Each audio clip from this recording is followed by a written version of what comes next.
As you know, I'm a senior partner of the little group, and I'm the partner responsible for complaints in the practice. And originally we suggested this meeting because of the complaints that you were making about Killian Hochstein and Elmer Vanderhook, and we wanted to try and meet to try and sort those out and plan a way forward for you with the practice. Even though I said I didn't want that and I wanted it in writing. Sure.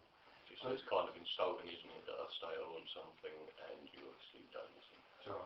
I did listen, and I wrote down what you said at the time in the notes, which was that you were going to reframe your complaints. Oh, this was after I phoned up and explained I wasn't happier after waiting so long for the letter that I expected to be a written response, which was actually an offer for a meeting that I'd already refused when Mark put it to me. Sure. But I think we, the doctors looking after you, wanted to resolve the question in that way. When we offered the meeting, you said no, I spoke to you, but you did say to me at the time that you would be redrafting the complaint in a different format with specific questions that you wanted to answer. And at the time I said, I'll endeavour to reply to that as just as soon as we receive it. Mm-hmm. Well, I wanted the response to the original letter that I sent.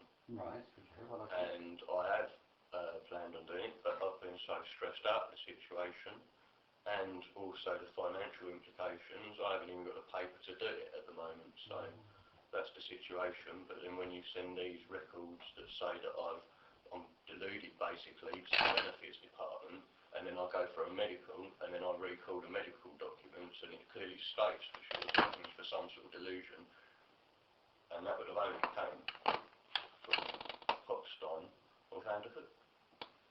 So I'm not happy about the financial implications that now I'm sitting here, I've got to write an appeal now about my money, because it's not right, it's not correct. I'm going to pick up the images from the Oaks today. I know the school, I don't care what was said between you guys, between Dr.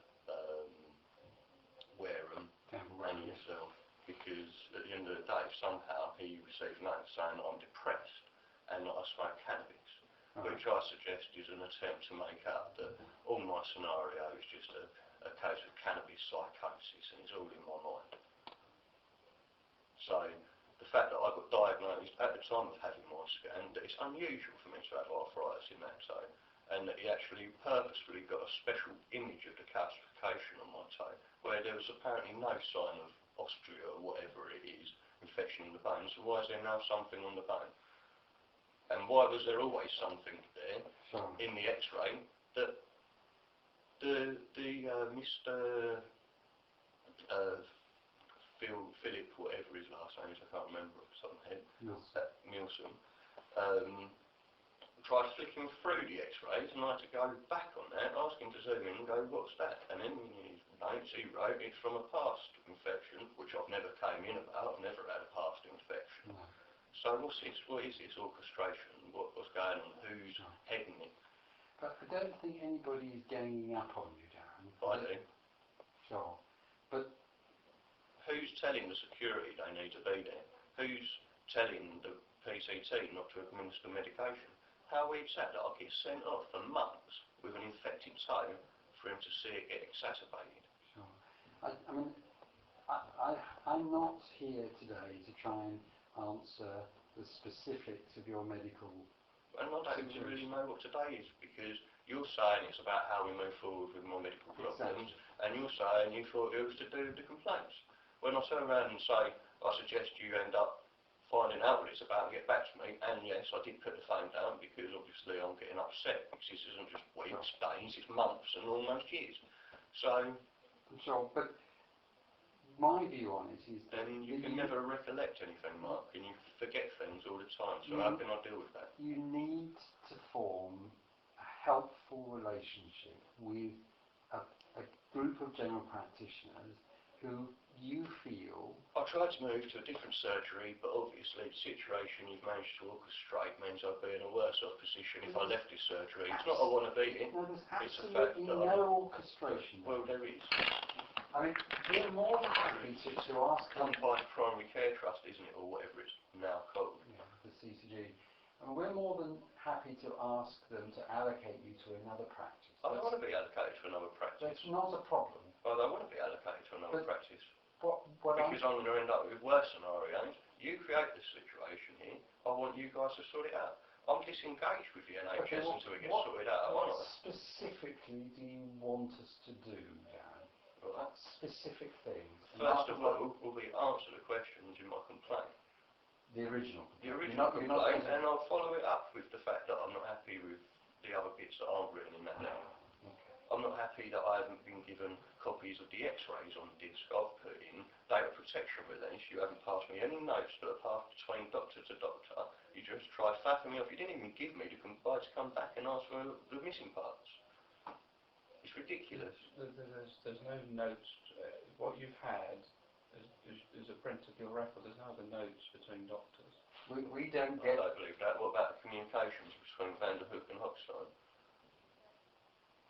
So, like, where I come to Hochstein for a second opinion, I just get a reinforced opinion. So where was the communications? Where did he end up finding out that I had a problem with the receptionist? Even though I came to you, don't that complaint, you explained to me why. I said, fine, it's not great, but I won't make it official. Although I do want to make an official complaint about Kim because she's a nasty lady. She's not very nice. She's feminine.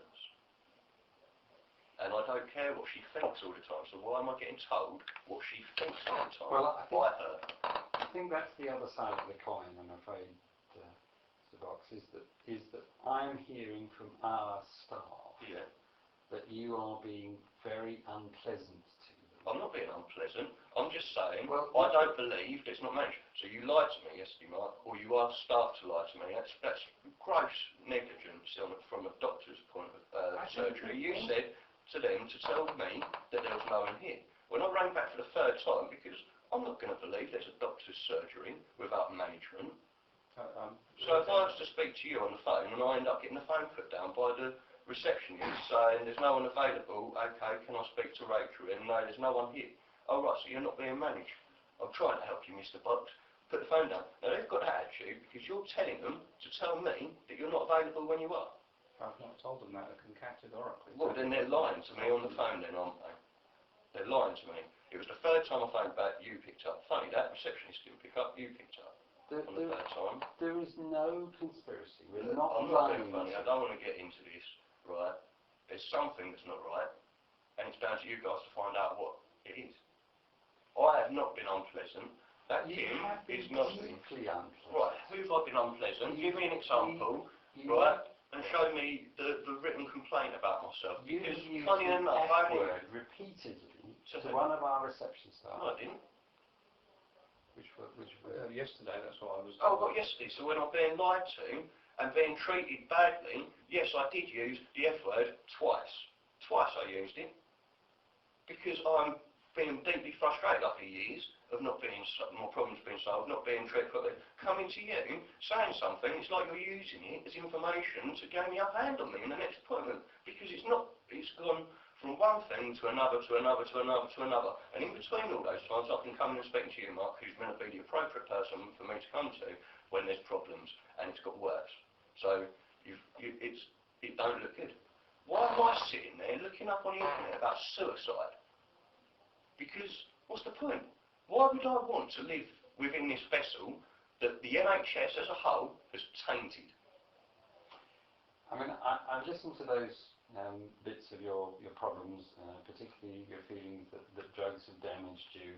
I mean, the ones that you've mentioned to me on the phone included the terbinafine and the venlafaxine. Those were the ones that you specifically mentioned. Yeah, it's evident that none of your doctors have recorded it, have they? Apart from one with the Servafin, but that was done in what I would say patronising manner, and it's quite obvious because it's written in that way.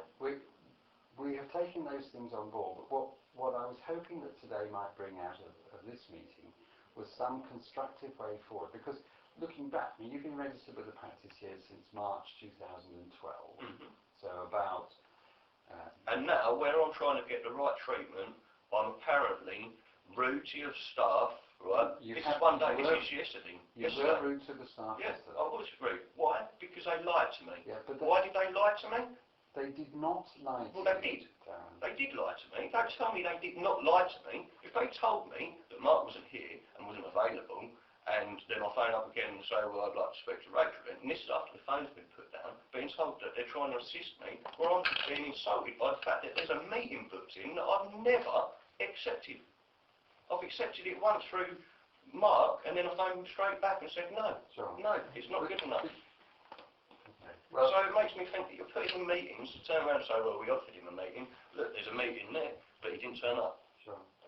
We're putting in meetings to try and progress things forward, to make the relationship between us as your primary care physicians and you as a patient a useful relationship for you. Right, well, let's forget about the relationship and think about your jobs. I come to you with a specific problem, you send me to the right person to find out why. It's simple. Don't turn around and start saying it's all in my mind. Sure, but we at the end of the day, I'll go private, right? I'll get it all proved, and then we'll see what a judge thinks about this whole situation. Because our job is not to just send you to other people. Okay. So what your jobs clearly, I know what your jobs are, and I don't like what your jobs are, to be perfectly honest. You're like little government spies. We're certainly not government spies. Well, you are on top of other things. We are responsible for your first medical needs. We are responsible for looking after people who are ill. You're responsible for a lot of things that have happened in a few years with myself. As an who think that they are ill, and we are designed. Right, there we go. That's quite patronising. No, that's the phrase about primary care. Okay. That is what primary care does, and what we try and do is offer treatments that will help, and occasionally referrals to others if we do not feel that we are able to come to the root of the cause, or that you need some specialised treatment. It's not necessarily the point that, as you say, that it's our job to refer you to somebody to sort you out. That's funny, because that's what Mark told me. We try and sort you out ourselves if we can. And you do need, I mean, all right, you prefer to call it our job rather than any sort of relationship. But the way I look at it from your point of view is that you have not managed in the last 5 years 5 years? To form a successful patient to primary care. Sorry, where's this 5 years come from? Well, looking back for the last 5 years in this area. Oh, I haven't been in this area for 5 years. Well, in the last few years then, have you managed to find a practice that has been able to... Put it this way, before that medication I've never had any such problem whatsoever. Sure. But have you been able to find any practice that has been able to you having a joke, like I've been with you, have I been out searching for practices? I've been with your practice. Since I've been trying to work with it. Since March when? 2012. Right. And then where was I? I was on a wrongfully placed on a special allocation scheme. Well, according to your medical records, you've been at various practices. Yeah, because they jumped me about. Because I went from Wimpole Road, I had a problem because they misappropriated the medication. He gave me a 12-hour tablet and he gave me a 24-hour tablet. I went to him with problems. I was now fluctuating every 12 hours. It made me worse. And then when it made me worse, they came down on me with 2 tons of bricks rather than helping me out. I then went to another surgery. Surprise, surprise, the same scenario happened. I was hallucinating. I said I saw blood on the pillow, and I said there weren't blood on the pillow. I brought in pictures and showed you, you've seen them because you've gone through my records of the hallucinations that I could only tell in hindsight were hallucinations. So, the fact of the matter is then I got removed and put onto, I then got removed from there and placed onto special allocation scheme. I then moved into exile because of your safeguard culture stuff.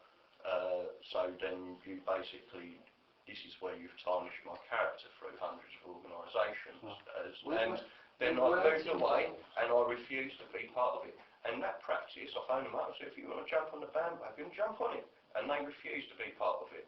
Now everyone else hasn't. They can sit on it. And as far as I'm concerned, this whole situation can be worked all the way back to that, and you've refused to accept the fact that I've got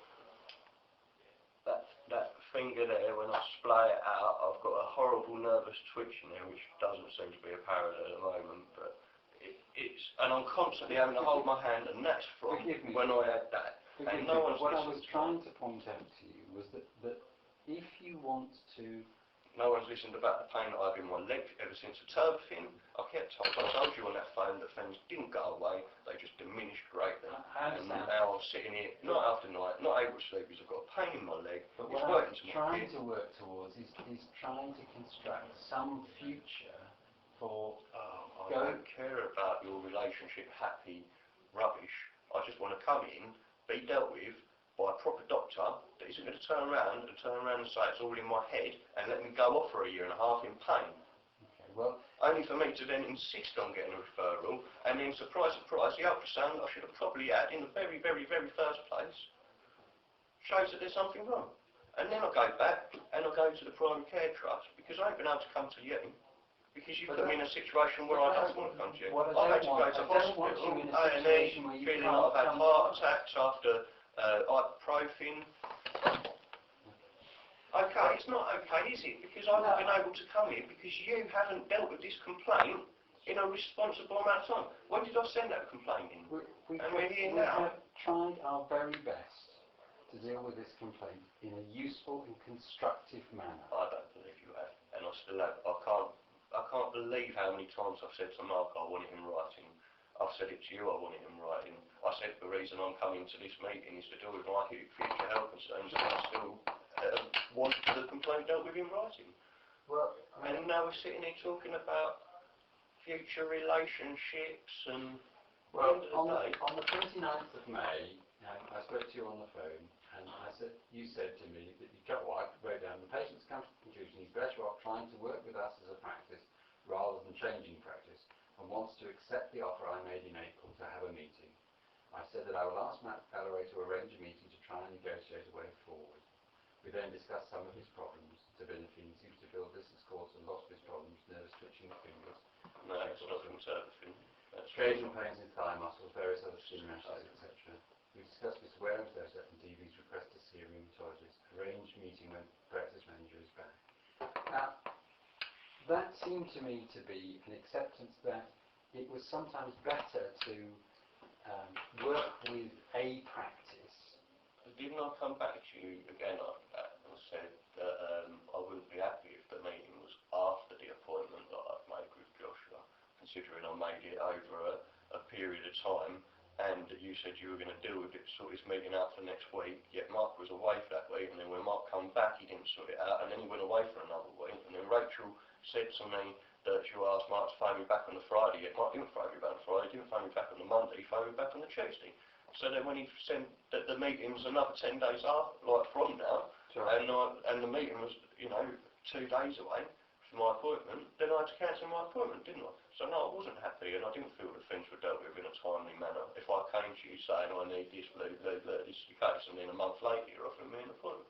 Well, we do try, we have a lot of other patients, we have a lot of extra work to do, and we do want to work with you to try and move this forward. Yeah. If you're in a situation where you feel you cannot come to us... No, I feel that you've created a situation that I cannot go anywhere else other than to you. And until you've sorted this mess up, I'm not going. I went to another surgery and I didn't get a diagnosis, I didn't get treated properly because all they were worried about was undermining another doctor's opinion. They wanted to know what had gone on and I didn't want to tell them. So when I go to another practice, I've got another year's worth of working through loads of rubbish and then going, oh well, this is what the paperwork says, right? I don't care what the paperwork says. It's not me. It's not me. And as far as I'm concerned, I'm very, very upset with it. And I'm very upset with the fact that I came in, said this, you told me that you understand, you have a word with the doctor, and then they've gone and treated me as if that's the case. Because I said, why are you doing this? And he said, well, I read your notes. Well, if I've sat here telling you all this... Sure. I'm trying to disentangle the clinical, which I'm not intending to deal with today, from the... No, so I go off again, don't I? My clinical concerns not dealt with. Yeah, but... Which is why I came in. I think I clearly stated the reason I came into this meeting is to deal with my future health concerns. Not the complaint. The complaint I wish to be dealt with in writing. Okay, so we'll deal with the complaint in writing. You were making a note there. That was the number one priority for Mr. Box at this meeting, was it? Yeah, I put that answer to the complaint in writing. Yeah. You're not happy about Kim, you said? No, of course I'm not, and I'm sure, I'm certain there's many others that aren't, because she's But not got a very nice... What exactly has gone on? Huh? Yeah, we've spoken about this in the past. Yeah. Something's obviously happened since, because the I've last time... spoken to you over the phone since, haven't I? I told you that if I come in and want to... I said, I came in, I want to see if I want to be reallocated to this practice. Oh, you're already allocated. You only went to the other surgery as a temporary patient. Well, alright, how do you know that anyway? Well, because Mark said you were leaving us and I checked it out. So I said to you that I weren't happy about that, or yourself, that I'm not happy about getting checked up upon, when as far as I'm concerned I'm not even with your practice, because I signed a piece of paper and sent it off to Family Health Services saying I'm no longer with your practice. You did say to me that you were asking Anne Ross to reallocate you to a different practice. Yeah, I did. And then I went through that scenario, and this is where I came up with the absolute decision, which is right, that I'm better off staying with you, because of the situation you've caused. So why should I spend years trying to work untangle it somewhere else? I really don't accept that we've caused any situation. I do, and I'll wait your response and your excuses, and then once that's over, we'll see what Judge thinks. If you don't accept the fact that letting me go off for a year, saying it's in my mind with no reasonable explanation as to why, well, unless you're going to sit there and tell me a reasonable explanation as to why, because every time I say that, you don't say anything. Yeah, I mean, I wasn't involved in that particular decision, to be honest, Darren, and I would need to ask my colleagues, Dr. Van der Hoek and Dr. Hoxton, to answer that particular bit of the complaint. But what I was hoping we could actually do was to gain some insight into how you would like your healthcare to go ahead from here. And I keep coming back to that because I think that's the only constructive way forward. Because as I was trying to indicate to you, I think that if you want a constructive relationship with a general practice, you are going to have to want that yourself. Yeah, well, it's been damaged and sabotaged by the way I've been treated over the last several years, few years. So if I took disengage, I'm going to be sending someone the bill, because I'm entitled to healthcare, and I'm entitled to decent healthcare, not this shabby, healthcare that I've been given, where you're more defending your contracts with blooming pharmaceutical companies. No, I don't accept any of that. I do think that You wouldn't accept it, would you? You're not going to accept it. Even if you did in your mind accept it, you're not going to accept it. No, I'm not going to accept it because it's not the truth. Well, I believe it is, and hundreds of thousands of other people believe it is. Sure. I mean, I think I'm coming to the position where I really do think I have to advise you to go to a different practice. Right, why is that then? Because you don't trust us any longer. I don't trust anyone, and I don't trust anyone because of you.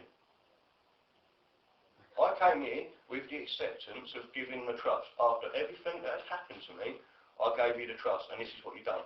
This is what position we're in. This is how good your surgery has dealt with that situation. You're trying to put it all onto me. When I sat there, and I had to keep quiet, I couldn't say anything, because I knew what they were doing. I could see it, but if I said anything, they were going to try it. I'm not stupid, and I'm not going to be treated as stupid. It's certainly not stupid, Darren, and nobody has treated you as stupid. But what we do feel is that you do need to want a constructive relationship with the GPs that you're with. You need to actually work at that from your side. And I've done that. And look at what your GPs have done. I've done nothing. No, I've done nothing wrong. I haven't done anything wrong. What have I done wrong?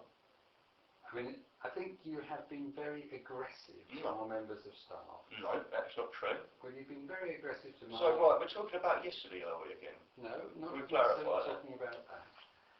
And I think... How many times can I come in and tell Mark about problems I'm having, and then experience it again, and then experience it again, and then experience it again? And not only that, be told, oh, I forgot that, I'm sorry. Oh, I didn't do that, I didn't realise, I'm sorry. Oh, I don't recollect it that way, I'm sorry. Sure.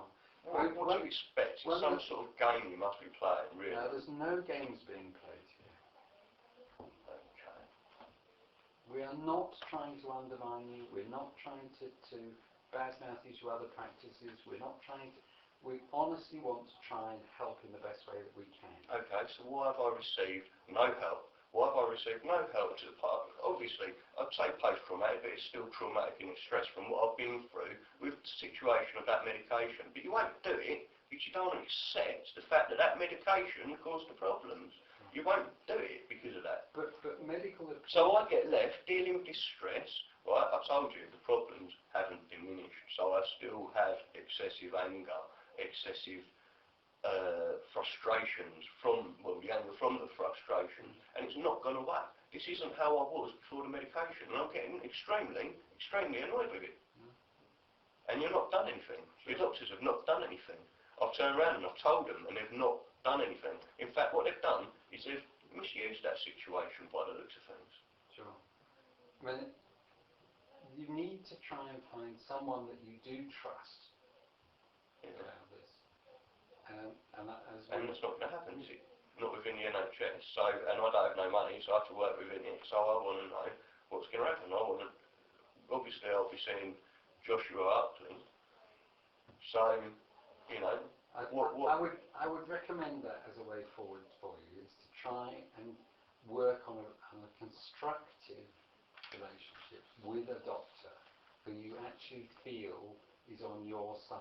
Okay, so I've come in, I've spoke a bit of Dutch. I tried to, I came in, I spoke a bit of German. I'm getting on, I'm trying to. But when a doctor sits there and looks you in the eye and goes, you're like a pussy, a pussycat compared to other people I see, what's that? What's he trying to play? That's a bit of a weird stumble to have, isn't it? Almost like he's trying to orchestrate things. I don't expect a doctor to sit there and tell me I'm like a pussycat compared to the other patients he had, without him. Surely he must know that I'm going to look into that and think, what the hell do you mean by that? I don't understand that at all. Well, neither do I, so why did he say it? What it says just to me is that on the paperwork it says that I'm like an animal. I'm going to tear your head off if you've got a problem, whatever it says. And then he's dealt with me over time and he's telling me I'm like a pussycat. And we were talking about stress and things seemed to be going well until... In fact, it was like, every time I came in, it was like a different consultation. After I spoke to Mark, it was like, there was no difference between like the problem I was experiencing apart from the attitude of the doctor was becoming worse. Well, I mean, we will, if that's what you want, we will answer the complaints in writing to you, and you can look at those, and we'll do that just as soon as we can. I do recommend to you that you try not to be aggressive to our members of staff. I haven't been aggressive to your members of staff. If they're going to lie to me on the phone and treat me like I'm something off the bottom of their sheet, then they're lucky I didn't come down and question them face to face, to be perfectly honest. On a human basis, regardless of them being staff, one human to another human. Don't talk to me like a bit of dirt. Simple as that. Sure, but you are very intimidating when you act like that. Well, I feel intimidated. I've been a GP for 25 years. Well, I'm not trying to intimidate you. Well, you're succeeding whether you're trying or not. Well, how am I intimidating you then?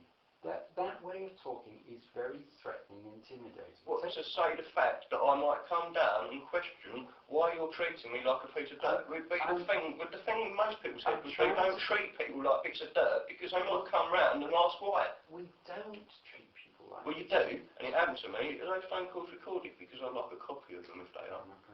No, of course they're not. My advice to you would be... I'd suggest that you change her medication because she's got no sensitivity towards others. Try not to be personal. Why? I suggest that her behaviour is that of someone on psychotropic medication. I suggest it is, because how would she be so insensitive to other people all the time? I know things about her. No, I'm not even going to go down this route. I'm not being abusive about your stuff. How's that abusive? What, you consider people being on psychotropic medication to be a bad thing? To be abusive? You're a doctor.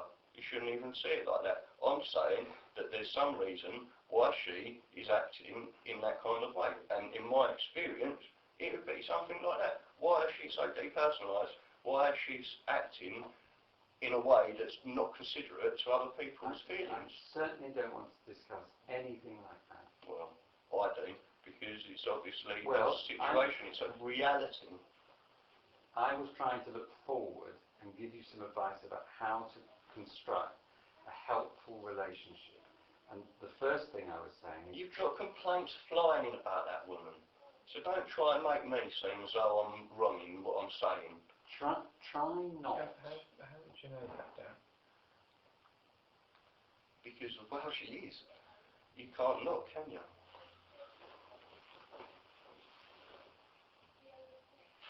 Try not to be aggressive with our I've been very nice, and I've found it very hard to work with him, and I find her hard to work with, and I feel that I'm the one that ends up bringing the situation down with her and not letting it get anywhere. So that was and sometimes, my when I'm on the first phone, suggestion was try to be as gentle as you can with the reception staff. Try not to use the F word, try not to be aggressive with them. The second thing was try and form a relationship with one doctor here who's... It's funny, isn't it, how long it took for you to get me to snap, really, when you think about it. And now we're sitting here and you're telling me, try not to be this, try not to be that. You've been waiting. It's almost like you've tried to orchestrate this day. At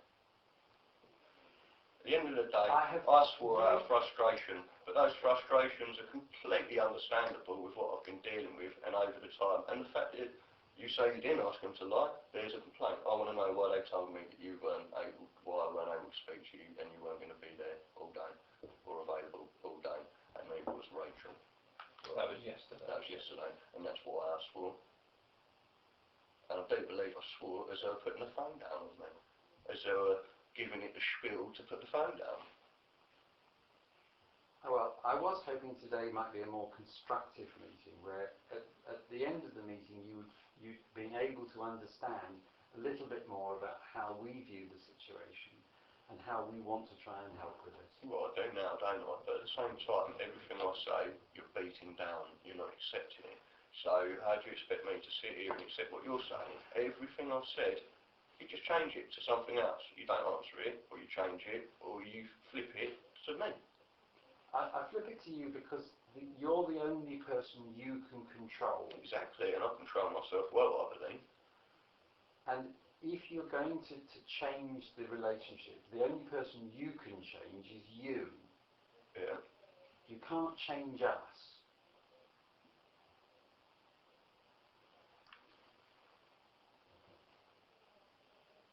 Right, so what's your point? We can change us, and you can change you. I know this, yeah, I'm not stupid. We've already got to that point, haven't we? What is your point?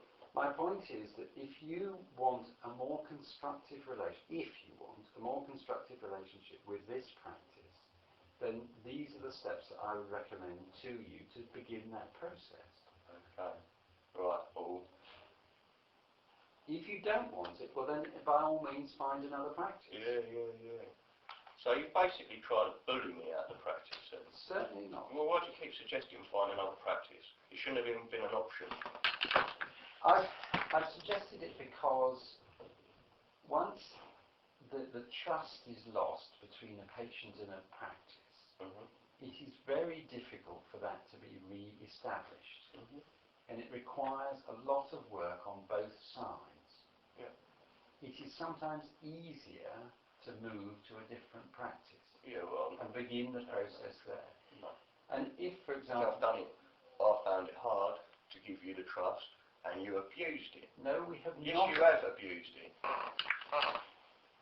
It's for me to decide whether it's been abused or not. It's my trust, and I decide that it has been abused. I gave it, it's been abused. I don't agree. Now I've got to go to Dr. Hartley, and I want to know what safeguards you're going to put in like place, or what you're going to be saying to him, or what's going to happen to make sure it doesn't happen again. I'm not going to say anything of today's meeting to Joshua. I think I will leave that to you to say. Right, thanks, cheers. Well, just for me to go through everything all over again. See, this is what annoys me, is the fact that I have to relive it all the time. I have to think about it all the time. And you're not dealing with it. And what's going to happen with my post-traumatic stress that I've got, or the traumatic stress that I've got from the situation? What's going to happen there? Because I turn around and I say to Hopstein, okay, I'll see someone. He goes, there's something wrong with your feet, no worries, here you go. Obviously not happy because I placed Mark Abstract to him. And then put down that I insisted upon a referral. And I pretty much walked in and said, we totally alright, there was something wrong with it, I'm going to refer you. And that was it. And that was after I spoke to you, and that was when you told me you don't understand because the doctor's job is to don't know what's wrong to refer. I mean, I think as far as the future is concerned, it is up to you to make the decision. I've came in here with this attitude because I'm not happy. I've came in here and I'm seeming arrogant because I believe I'm right. I'm being strong because I knew you were going to try and tell me that it isn't the case, but it is. If it wasn't the case, then I wouldn't be sitting here thinking it's the case and perceiving it as being the case. I really genuinely tried to be positive and forward-looking through the entire meeting. Yeah, but at the same time, I'm telling you that I came in here with this attitude. When I come in normally, I'm okay with the receptionist. I was fine with the receptionist when I walked in, even though I was dreading it being Kim sitting there. But it wasn't, thankfully. So then I came through. No problem. Not a problem. I feel bad that I swore at the lady on the phone the other day because, you know, she probably was genuinely trying to help me. But when you're telling someone that been trying to deal with getting help properly for a year or so. If I could report back to her and say that Darren feels bad about having been sworn at you on the phone, that would be said that myself, but that would be helpful. But what we're talking about here is trying. You can't. Like you have to face facts. That is the only incident you've got to say that I've had, apart from the one where I came in, asked for a repeat sick note, and I asked for an average approximate time when I could have it picked up, and they were being funny and would tell me, didn't give me anything. And it's purely because Mark turned around and said, if you don't know the answer, don't tell people because of whatever happened beforehand. I don't know, but obviously they've said something, confused someone, it's caused a problem. Now they've been told because they're being pedantic. So that was the only problem I had. We're not going off, I'm telling you. So then I came and had a problem, this is what Mark's explained, I said I won't put the complaint in. I won't make an official complaint. But the thing is, when I come back to the surgery, and I said this, and she's going, oh, I thought you were doing this, I thought you were doing that. Realistically, do I really care what she thinks? Well, let's look at it from a completely different angle.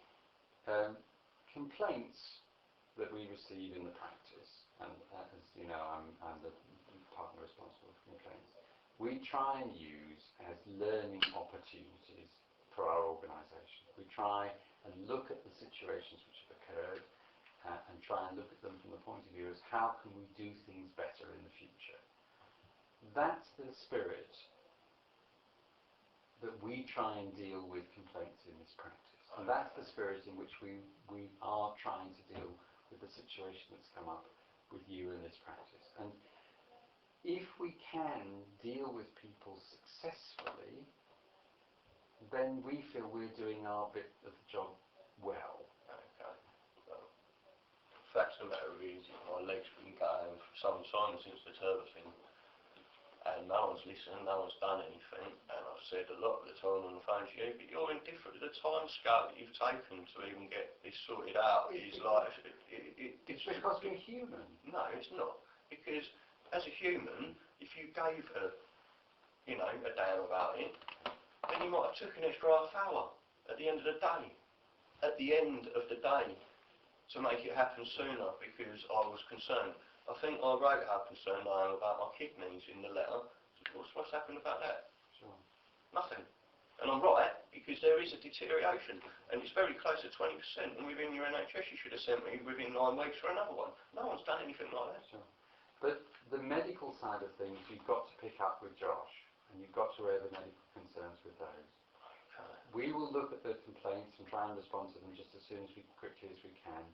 If you're not going to reframe them as you said you were going to, we will respond to them. Well, I had a look at the first letter and I thought I don't need to reframe that because it's quite obvious. Okay. But what I do need to do is add on the fact that I've been in pain now knowingly because of this, and I've been given a diagnosis of water on the arch in there, there's water in there, and I've got arthritis here, which I know because I can feel it, and a calcification on the toe where I've always said there's something in there that's aggravating it. Sure. So then I'm still left, aggravating. I've even gone to the PCT, gone, oh, we haven't got a copy of those scans, and then advised me to buy the insoles that I'm wearing now, which I keep getting a ripping sensation in that tendon underneath there, if I change shoes, or in the morning sometimes on this foot more so than the other, but I can't take the insoles out because it's not right now. Sure. But it's making my toe worse. I'm a fighter, and I spoke to you about that, and I'm still going on, and I can't go to the primary care trust because they've ignored the problem. Even when I've gone back, and he's gone, oh, you are right, you have got arthritis, MP2 something, but mechanical arthritis. But I'm not going to do anything about it because your problems you've had with the other medications in the past. Sure. If you can understand that, I mean, I don't want... Understand that I'm left in pain, I can't go out and work, Sure. I can't do the things I need to, and I'm less stressed You can understand the decision being made that the balance of probabilities is that the benefit of a treatment is not going to exceed the possible side effects. No, I don't see that. Because he told me because of the problems I had in the past, that's why I'm not getting treated properly. Well, I think probably we've exhausted the useful aspects of this morning. We've decided what we're going to do about the... Yeah, you're going to go off and say nothing to Joshua whatsoever. Nothing Well, seems to get changed. What would you like me to say to Joshua? Well, to ignore the fucking crap on the computer. Okay, so my instruction to Joshua, advice to Joshua, is not to look back in your medical records to deal with the problems as you present them. Well, Is that the advice you'd like me to give him? not to look, no, because there's certain bits that are obviously relevant. I want you to tell him not to ignore the violent bit, the violent behaviour, the aggressive behaviour, the special allocation scheme, all of that, which isn't right, and I will have my day in court over it, and I'll probably end up having to work back from this situation to do it, because I'm not happy, because this situation's deeply tied in with it. I don't think it is. Okay. It is genuine attempts to try and... So you come, I'd like also in that response, I'd like an answer as to how he thought it was in my mind, how he thought it was beneficial not to communicate with me, and how he knew that I wouldn't accept it. Who's this? Dr. Vanderhook. Oh. It's in his notes, it's written there. So, that would be more beneficial. And the reality is I already know the situation because when I've asked Dr. Hockstein why he told me it's because he's looked back in his notes. So to turn around and say that you don't think it's affected it, have you actually thought about it before making that comment? Because the reality of the situation is it clearly has. Sure. Well, I was actually asking what it was you wanted me to say or not to say with Joshua Arkley, and what I've asked me to say is not to look back into the medical records for the special allocation scheme and that. Or maybe say, look at it with the fact that the medication, well, the fact is it's already written that there's a probability issue, and that's why I'm now in this situation and not on a special allocation scheme. So the fact is I made apologies left, right and centre by the NHS, but I haven't had them because it's written in my Parliamentary Health Service Ombudsman that the recognition of side effects being placed unfairly upon them. So that's an acceptance that it's side effects, and yet no one's accepted it. And I'm sitting here with your doctors treating me as if that's fact, because no one in the NHS has communicated the fact that there's a probability that it is to do with the medication. And no one, Dr. Milsom didn't mention I went back, I said I was really ill, I said my finger's been twitching, he said have you got a temperature, I said I don't know, probably needs to be taken, it wasn't taken and it wasn't written in my notes. Well, I think the most constructive thing I can be is to say to Joshua to be open-minded and constructive about it. And if you agree to be open-minded and constructive about it as well, then that will be a really good step forward. I'll tell you one thing, if open-minded means potentially accept that it wasn't a medication, that's not going to happen. No. I mean, open-mindedness has to be on both sides. Yeah, well, open-mindedness is something you do to gain a conclusion. And I've gained my conclusion, and my conclusion is it was an effect and a side effect. And it's not something I just said something yesterday, it's something I've said the whole time. Yes, I understand that. So don't expect me to be changing my mind, and don't even try and attempt to change my mind, because I know what the situation is. Sure. Right. I probably know a lot more about these medications than most doctors, because I've had days and days and months and years to look at them, haven't I? Whereas you guys are here working, dealing with other people. And you don't want to know about them, let's face it, you We don't do. want them to know about them because you still prescribe them, and all the evidence out there does suggest that, you know, it's probably right down, oh, now we use them as just like a respite, like you're intoxicating people and you're taking their feelings away. It's like equilibrium, isn't it? I mean, I think, I hope that you'll do me the honour of thinking about some of the things I've said. Okay. Because I have given you quite a lot of time this morning to talk it through and to try. So every time I go onto these medications, you shut me down and go, Well, at the end of the day, I'm trying to no stay focused. You say you want to learn, you say you want to try I'm things. trying to stay focused on what I think the point of this and what the positive outcome from this meeting could be. Yeah. And that's why, because I don't want to deal with the medical side of things in this meeting. Even though that's what we're here to deal with. Like, no, I don't think my future healthcare, how it's going to be dealt with. Yes, exactly right. Yeah. But the administrative bits of it rather than the plan from the medical side. Okay, well I hope some of the things I've said have been helpful. I certainly understand your point of view a lot more clearly than I did before. I have offered you some advice about how to deal with the future. Whether you choose to accept that or not is obviously up to you. I haven't done anything wrong to have to change the future. I got a little bit upset and used the F words yesterday after being told that the management wasn't in, and obviously phoned back because that's kind of concerning, a doctor's surgery running with no management, and ultimately, on my third phone call within the space, all three calls within the space of 5 minutes, Mark answered the phone. So I was lied to. Sure. I can see what your perception of the matter is. How's it my perception? That is the case, isn't it? That is the situation. If Mark answers the phone and I'm being told he's not there, and neither's Rachel, then I've been lied to. No, I don't accept that you've been lied to. How can you accept I haven't been lied to? I'm told that Mark isn't here, yet he is. Sure. That's a lie. What's confusing about that? That's a lie. It depends whether the person who said it in the first place knew that he was here and said it as an untruth. Okay. Well, what happened was she phoned Mark beforehand. So the reality is... How can you possibly know that? Because when I phone up and then she goes, oh, let me try Mark's phone, and then try Mark, and there's no reply, then she says it's not there. You're interpreting things to fit your explanation. No, I'm not. You are. Okay.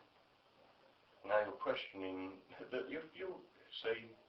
Yeah, I think that the relationship between. I mean, I'm going to have to see Joshua, but the fact is, I'm not happy with any of this. I'm not happy with that last comment.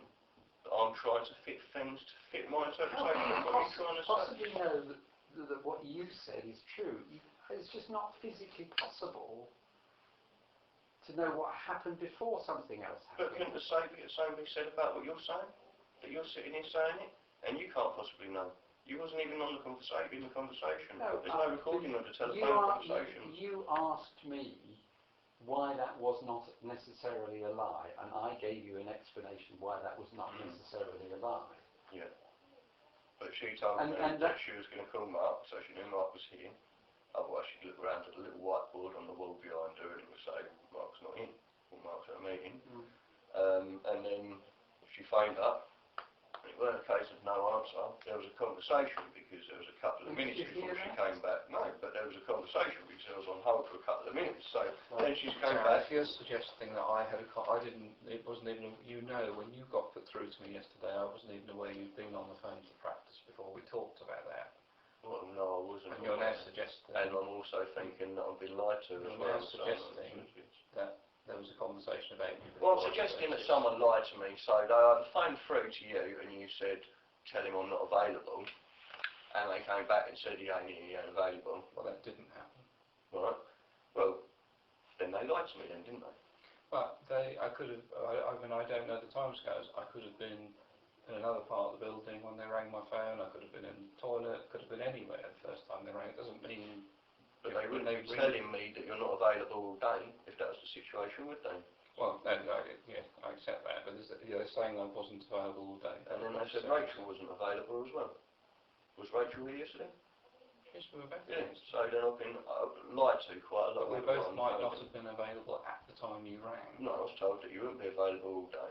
Basically, they were just trying to palm me off until his meeting, so Well, I mean, I can't. that's how I see it. Okay. Well, that, you know, as I said yesterday, you obviously have your view of how things are. I have a different view. And I've tried to be constructive and look forward and say, you know, if you want to build this relationship and make it constructive for the future, there are certain things that would be helpful to that. Yeah. And I would warmly recommend you to think about those things, because actually having a good constructive relationship with a primary care organisation would be a good Yeah, thing. and I've tried it already, so stop insulting me and keep going on as if I haven't tried it already. I've tried it, I've done it, and you've abused it.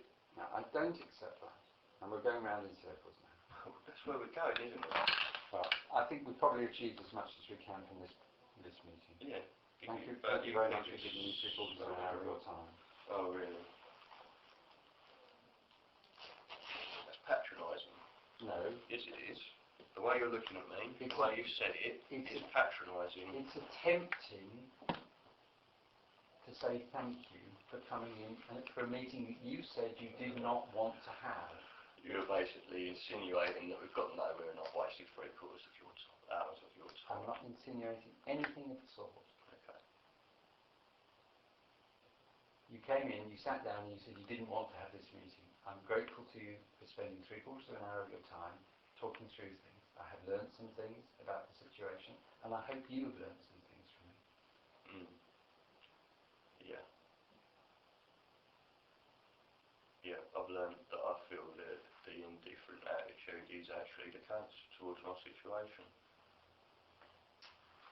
You think that we're not getting anywhere. Every time I've said something, you've tried changing it. You've not listened and then gone, well, I can see that, but, you know, sometimes we make mistakes and blah, blah. You've turned around and gone, well, you know, I suggest, you know, you change your attitude, like, in the future. I'm talking about their attitude, not mine. This is my complaint about your surgery, not your complaint about me. Right. So I don't feel like we're going anywhere.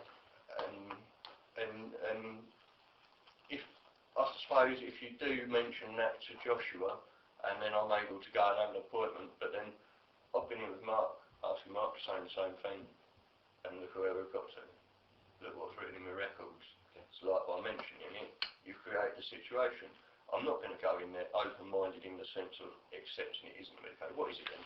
Okay, I mean, if I've been exacerbated every the time sort I've of had the thing medication, that I will bad. write in the notes after today's meeting is meeting to discuss future care, recommended seeing Dr. Arkley for a discussion of current problems, and recommended a positive attitude with the reception. Is that a reasonable thing to put in the notes? Because I always have a positive attitude with receptionists, unless they're lying to me and talking to me like I'm something on the bottom of their shoe. Okay, well in that case I won't record it. I'm trying to agree something to put in the records. Right, so you say a series of things you're going to record, and I say I'm not happy with one thing, and then you say you're not going to record anything. Okay, well I'll record what I want to I record. just really need a copy of this, you know, this digital copy of this meeting as well, because I think it just helps show that everything I came up with, you haven't moved on from something. I'm clearly upset. I'm clearly concerned about my health concerns. And what I've gone through this scenario of not being able to see a doctor, you've not even said, right, but we'll get you an appointment then to see him, and we'll try and hurry it up, because obviously this has taken months that I've had to come back here because of the way the scenario's affected the care outside of here. Sure. It's ridiculous. Okay. And that's that then. Well, but thank you for your time, Sam.